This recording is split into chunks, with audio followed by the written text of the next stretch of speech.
और मेरी प्रिपरेशन एकदम प्रॉपर थी, मतलब मैथ्स वैथ्स एकदम मेरी बहुत अच्छी थी। और मैं आपको अपने स्कोर कार्ड्स में सारा कुछ आपसे शेयर करूंगी। आप बस if you are aspirant then this video is for you. सबसे पहले तो मैं आपको ये बता दूं कि भाई I choose bank as a career. मैं एक लोअर मिडिल क्लास फैमिली से थी, जहां हम एक प्रोफेशनल कोर्स अफोर्ड नहीं कर सकते थे। अभी हम मिले हैं और मैं आपको आगे बताऊंगी कि मैं क्या कर रही थी, मैंने क्यों स्किप किया, मैंने क्यों नॉर्मल ग्रेजुएशन ऑप्ट किया, एंड आफ्टर दैट क्यों मैंने बैंक को चूज किया। हाँ, हालांकि मेरा कभी भी विजन बैंक के लिए नहीं था, मैं कभी बैंक में नहीं जाना चाहती थी।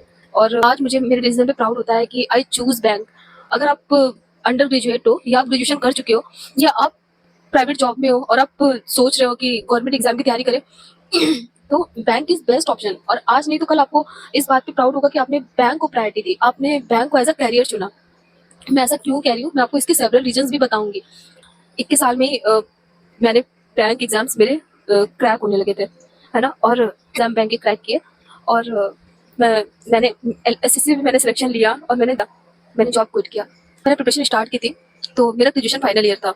तो ग्रेजुएशन फाइनल ईयर था और 2016 की मैं आपको बात बता रही हूँ, जब एसबीआई की ह्यूज वैकेंसीज आई थी। 8000 प्लस वैकेंसीज थी, एसबीआई एसोसिएट्स की मैं बात कर रही हूँ। और ये वैकेंसीज आई थी और उस समय मैं एसएससी की प्रिपरेशन कर रही थी। मेरा दिमाग एकदम डाइवर्ट होता है और मैं एसएससी की प्रिपरेशन कर रही थी। हालांकि मेरा एसएससी एमटीएस मेरा निकला हुआ था। और उसके बाद मैं सीजीएल की प्रिपरेशन में बिजी थी। मेरी मैथ्स वगैरह सब अच्छा था। अच्छा क्या मतलब, मेरी मैथ्स वगैरह बहुत अच्छी थी। हाँ, फिर मैं आपको बताती हूँ, एसएससी में उस टाइम पे स्कैम बहुत होता था और एसएससी के रिजल्ट्स कभी आउट होते होते रिजल्ट्स उसके रह जाते थे और पेपर लीक हो जाता था। फालतू के ड्रामे होते थे और फाइनली वो पेपर आप दे के आओ, आप सालों मेहनत करो, उसके बाद पता चला कि आपका पेपर लीक हो गया है और कोर्ट केस हो गया है। पेपर फाइनल कुछ नहीं कर रहे हैं वो लोग, ना ही कुछ फाइनल करके बताते थे कि आगे क्या होने वाला है, एग्जाम दोबारा से कब कंडक्ट होगा, क्या मतलब फालतू की नौटंकी थी। मैं एकदम अपने सीनियर्स को देख देख के मुझे खुद से टेंशन होने लगी थी कि मैं यार एसएससी की प्रिपरेशन कर तो रही हूँ, लेकिन मैं करूँगी कैसे, है ना। और मैं प्रिपरेशन कर तो रही थी, लेकिन मुझे खुद भी नहीं पता था कि मैं कैसे करूँगी। एक इसको पिन कर लो। हाँ, मैं प्रिपरेशन कर रही थी लेकिन मुझे खुद भी नहीं पता था। Okay, hello guys, hello guys, मेरा नाम दिव्या है। मैं आपको ब्रीफ अपना हेलो गाइस, मैं आपको अपना मैंने बैंक को एज अ कैरियर क्यों चूज किया। हेलो गाइस, मेरा नाम दिव्या है और मैं आपको अपना इंट्रोडक्शन और सारा कुछ मैं आपको बाद में दूंगी। पहले मेरा जो वीडियो बनाने का पर्पस है वो ये है कि मैं आपको ये बता पाऊँ कि आपको आपको सभी लोग बताते हैं कि प्रिपरेशन करना कैसे, हाउ टू प्रिपेयर, है ना। लेकिन मैं आपसे इस बारे में बात नहीं करूंगी। दिस इज अ मतलब ये एक पुशअप वीडियो है जो शायद आपके प्रिपरेशन में थोड़ा थोड़ा आपको बूस्ट कर दे, आपकी प्रिपरेशन या आपकी मोटिवेशन को थोड़ा सा और हाई कर दे। देखिए, मैं कोई भी वीडियो, मतलब मेरे और भी यूट्यूब चैनल्स हैं, लेकिन मैं कभी भी ऐसे वीडियोस नहीं बनाती हूँ। मैंने कभी सोचा नहीं था कि मैं ऐसे एक अपना पर्सनल, मैं अपना खुद का वीडियो शूट करूँगी और फिर मैं उसे आप लोगों के सामने लेके आऊँगी। खैर, अब ये सब बात मैं आपको बाद में बताऊँगी। मैंने बैंक को एज अ कैरियर क्यों चूज किया। यार देखो, मैं प्रिपरेशन कर रही थी 2015 में। मैंने प्रिपरेशन स्टार्ट किया एसएससी का, क्योंकि मैं देखती थी ना इनकम टैक्स इंस्पेक्टर और एक्साइज इंस्पेक्टर और ये सब मेरा बड़ा इंटरेस्ट था और मैं लिटरली चाहती थी कि मैं एसएससी में जॉब करूँ। लेकिन फिर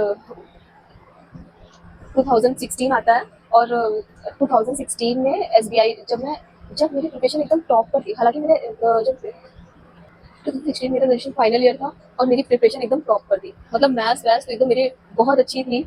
और मैं आपको अपने स्कोर कार्ड्स में सारा कुछ आपसे शेयर करूंगी, आप बस कंटिन्यू करना। मैं आपको बताती हूँ कि मैंने जब हमारी प्रिपरेशन एकदम टॉप पर थी, तभी मेरी लाइफ में एक मोड़ आता है। 2016 में एसबीआई ह्यूज वैकेंसीज लॉन्च करती है, जो कि एसबीआई एसोसिएट्स की 8000 प्लस वैकेंसीज आती हैं।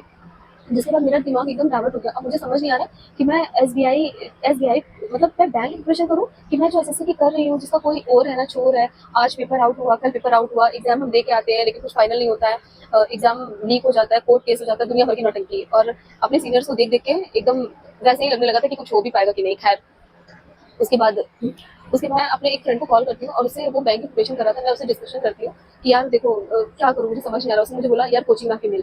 मैं कोचिंग जाती हूँ और उससे बात करने के बाद मेरा ब्रेन वॉश हो जाता है और मैं सोच लेती हूँ कि मुझे बैंक की प्रिपरेशन नहीं करनी है। मुझे नेक्स्ट 3 to 4 मंथ्स बैंक को देना है, क्योंकि अप्रैल में फॉर्म आया था और अगस्त में आरआरबी के एग्जाम स्टार्ट हो जाते हैं। तो मेरे पास अप्रैल मई जून जुलाई मेरे पास 4 मंथ्स थे, है ना, और इन 4 मंथ्स में मुझे पूरी प्रिपरेशन कंप्लीट करनी थी। तो फिर मैं सोचती हूँ, फिर 1 दिन 2 दिन मैं ब्रेक लेती हूँ, उसके बाद मैं डिसाइड करती हूँ कि मैं SBI के साथ जाऊंगी।